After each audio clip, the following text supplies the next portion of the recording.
Good evening, Franklin County. I'm Frank, and this is The Drop. Heavy rain moved through parts of Franklin County this afternoon, and as we get underway tonight, a flash flood warning has been in effect across portions of the county. Also tonight, Pennsylvania lawmakers could take aim at something called the dark store theory, a property tax practice critics say can shift more of the burden away from large retailers and on to everybody else.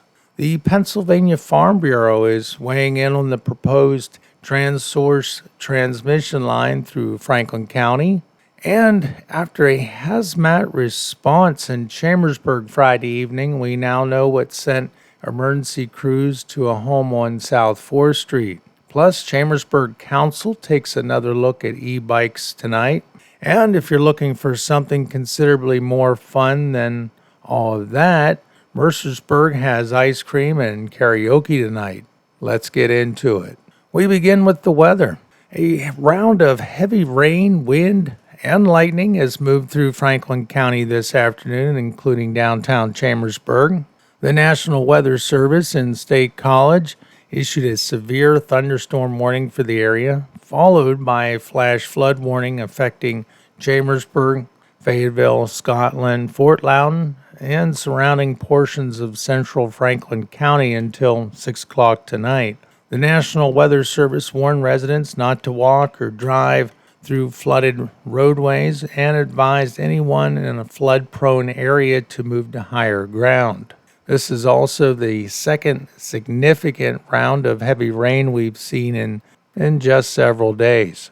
On Friday, a Chambersburg business reportedly experienced serious flooding, bringing responses from the Chambersburg Fire Department, code enforcement, and borough building officials for an emergency inspection. So if you're out this evening, be particularly careful around low-lying roads and anywhere water may be still covering the roadway. Opposition to the proposed Transource transmission project in Franklin County now has another agricultural voice behind it. The Coalition to Protect Franklin County says the Pennsylvania Farm Bureau has filed comments with the Pennsylvania Public Utility Commission regarding the proposed transmission line. According to information shared by the coalition, Pennsylvania Farm Bureau says it opposes state-level preemption of local and county land use authority when it comes to the siting of energy generation and storage facilities.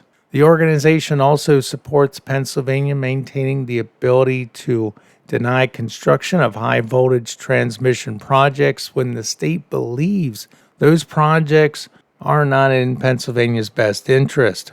The Farm Bureau reportedly raised concerns about economic losses caused by disruption to agricultural business, along with resources needed to house, construct, and support large infrastructure projects. It also argued that Franklin County farmers should not be expected to carry the cost for transmission and infrastructure primarily benefiting neighboring states. Pennsylvania Farm Bureau represents approximately 26,000 members involved in agriculture across the Commonwealth. We have been following the renewed Transource proposal closely, and this adds another organization to those raising questions about how the project could affect Franklin County farmland. And here's something you probably haven't heard called by name before, the dark store theory. Pennsylvania State Senator Greg Rothman circulated a co-sponsorship memo Thursday announcing his intention to introduce legislation that would prohibit its use in property tax assessments. The memo is listed on the official Pennsylvania Senate website and was circulated August 6th. So what exactly is it? In simple terms, some large retailers have challenged property assessments by arguing that some of their occupied stores should be valued using comparable properties that are vacant or dark. Rothman argues that could lower the assessed value of big box and other commercial properties and leave homeowners and other taxpayers carrying a greater share of the cost of schools and local government. His proposed legislation would prohibit the use of that method and require those commercial properties to be assessed at fair market value. Rothman says the proposal would not change the way residential properties are assessed. Now, one important distinction here is this is not currently a new Pennsylvania law. At this point, Rothman has circulated a memorandum seeking support from other senators before introducing legislation, and the claims that this practice is unfair or shifts taxes to homeowners are the senator's argument in favor of the proposal, not something I'm presenting tonight as a settled conclusion. But considering how property taxes come up around here, this one is worth keeping an eye on. We also have more information about a significant emergency response Friday evening in Chambersburg. Emergency crews were called to the 900 block of South 4th Street for a reported hazardous materials incident. Initial reports indicated 9 people at the residence were experiencing varying degrees of illness. According to the information released afterwards, the incident involved chlorine shock that had been mixed inside the home, creating a hazardous situation. The Chambersburg Fire Department and multiple emergency medical units responded. The good news is that the subsequent information indicates the people involved were evaluated and did not require hospitalization. So, if you saw the large emergency response Friday evening, that's what was happening on South 4th Street. And tonight, Chambersburg Borough Council is taking another look at the issue of e-bikes. Council's agenda calls for the borough solicitor to review options for possible future local laws regarding e-bikes on property controlled by the borough, including sidewalks, trails, parks, and parking lots. Pennsylvania already regulates e-bikes and similar motorized equipment on public streets through state law, and the borough says the Commonwealth may also be considering changes of its own. So tonight it isn't necessarily a vote to ban or restrict anything. It's essentially a discussion about what Chambersburg actually has the legal authority to regulate locally. We'll see where council decides to take it. And here's your road work heads up for this week. PennDOT's Franklin County maintenance schedule includes work in several areas. Stitzel Road in Peters Township is scheduled for pipe replacement Monday through Thursday. Row Run Road in Southampton Township has base repair work scheduled for Monday through Wednesday.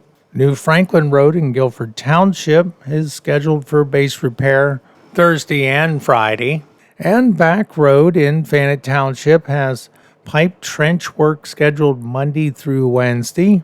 Flaggers will be controlling traffic in those work zones, so give yourself a little extra time if one of those roads is part of your normal route. And as always, PennDOT schedules can change because of weather or other conditions. After today's rain, that's particularly worth keeping in mind. Now, if you've had enough of storms, transmission lines, and property taxes, let's find something better to do. The Mercersburg Lions Club Community Fair continues tonight, and starting at 6:30, the Franklin County Dairy Promotion team will be handing out giant ice cream sundaes in celebration of America 250. They're free and available on a first-come, first-served basis. Then from 7 to 9 p.m., it's karaoke at the Mercersburg Lions Club Fair. That's free as well, and no sign-up is required. The fair is located on 331 Park Avenue in Mercersburg, PA. And over in Waynesboro, Deaf Row Trivia is holding classic pub-style trivia tonight at Park Tavern, 132 5th Street. That begins at 7 p.m. with prizes available. So there you go. You could spend your Monday night singing karaoke in Mercersburg, testing your useless knowledge in Waynesboro, or sitting at home wondering what exactly qualifies as a giant ice cream sundae. I'm personally interested in the scientific answer to that one. That's what I've got for you tonight. if you've seen flooding, storm damage, or anything else around Franklin County following today's weather, let us know in the comments. But please don't put yourself in danger trying to get a picture or a video. We'll also continue to follow the Transource proposal, the property tax legislation in Harrisburg, and where Chambersburg decides to go with e-bike regulations. I'm Frank. This is Franklin County Life and The Drop, and I'll see you again tomorrow. Catch you later.